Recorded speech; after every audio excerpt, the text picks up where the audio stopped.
मेरी मम्मा तो अभी दूसरे जंगल गई है अपने भाई के पास। मम्मा को वापस आने में 2 से 3 दिन लग जाएगी। टुनटुनी अपनी घोंसले में 3 बेटियों के साथ रहती थी। टुनी की बेटियां बहुत ही छोटी छोटी और नासमझ रहती हैं। मेरी प्यारी परियों, तुम तीनों घोंसले में ही रहना। मैं तुम सभी के लिए भोजन लेने के लिए जा रही हूँ। और अगर ठंड लगे तो एक दूसरे से चिपक कर घोंसले में ही सो जाना।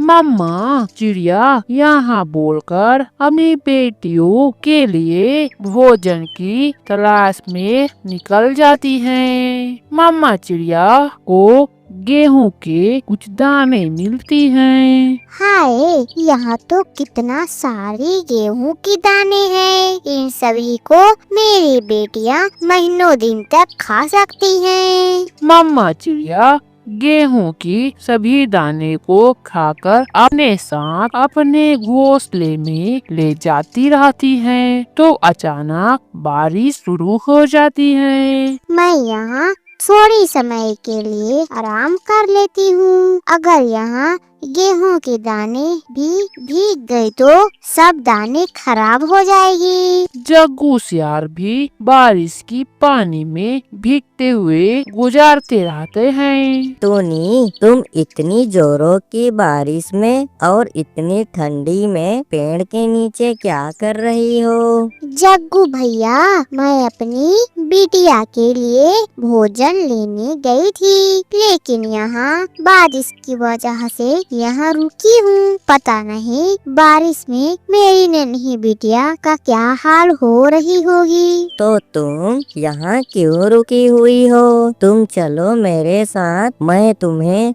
तुम्हारे घर पहुँचाने में मदद करूँगा। लेकिन मैं इस बारिश की पानी में उड़ नहीं पाऊंगी। मेरी पंख भी भीग चुकी हैं और मेरी ये गेहूं की दाने भी भीग जाएगी। हम एक काम करते हैं, हम दोनों पत्तों को अपने ऊपर डाल लेते हैं, जिससे बारिश हम पर ज्यादा न पड़े और यह गेहूं की दाने भी न भीगे। जग्गू सियार और टूनी पत्तों को अपने ऊपर ढक लेते हैं। फिर टूनी जग्गू सियार के ऊपर बैठकर अपने घोंसले की ओर जाने लगती हैं। जग्गू भैया, यहाँ तो मेरी ही घोंसला है, लेकिन मेरी तीनों बेटियाँ दिखाई नहीं दे रही हैं। टूनी, वो देखो, तुम्हारी बिटिया बारिश की पानी में भीगते हुए सो रही है। मम्मा चिड़िया तुरंत अपनी बेटियों के पास चली जाती है। रानी बिटिया,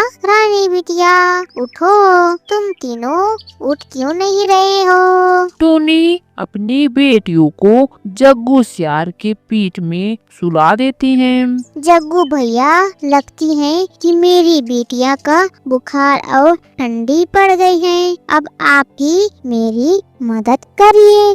टूनी, मेरे पहचान में एक वैद्य है जो बुखार और ठंडी से तुम्हारी बेटियों को बचा सकती है। टूनी अपनी बेटियों को जग्गू सियार के पीठ में सुलाकर वैद्य गीता कल्वी के पास जाती है। बेटा, तुम्हारी मम्मा कहाँ है? हमें इन तीनों बच्चियों को बुखार और ठंडी से इलाज करवाना है। मेरी मम्मा तो अभी दूसरे जंगल गई है अपने भाई के पास। मम्मा को वापस आने में 2 से 3 दिन लग जाएगी। आप कोई रास्ता निकालिए ना, मेरी बिटिया मर रही है। टूनी की ममता को देखकर जग्गू सियार सोच में पड़ जाता है और जंगल की ओर चुपचाप जाते रहता है। तो जादुई घर उन सभी को रोक लेता है। अब तुम सभी मेरा शिकार हो। मैं बहुत दिनों से भूखा हूँ, आज मेरा भूख मिट जाएगा। आप इन सभी को छोड़ दो और मुझे खा लो, लेकिन मेरी तीनों बेटिया को आप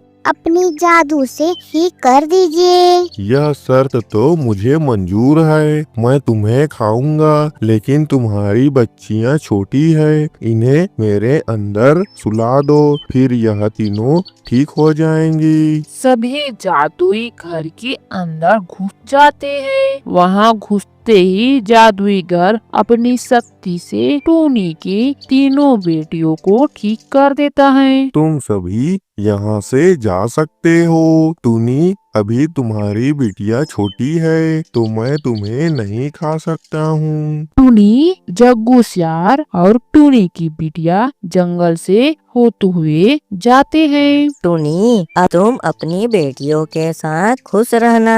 मैं भी अब अपने परिवार के पास जा रहा हूँ। जग्गू भैया, आपका बहुत बहुत धन्यवाद। मैं आपकी एहसान जिंदगी भर याद रखूंगी। जग्गू सियार वहाँ से चला जाता है। फिर टूनी दूसरे घोंसला बनाकर अपनी बेटियों के साथ मिलकर रहने लगती है।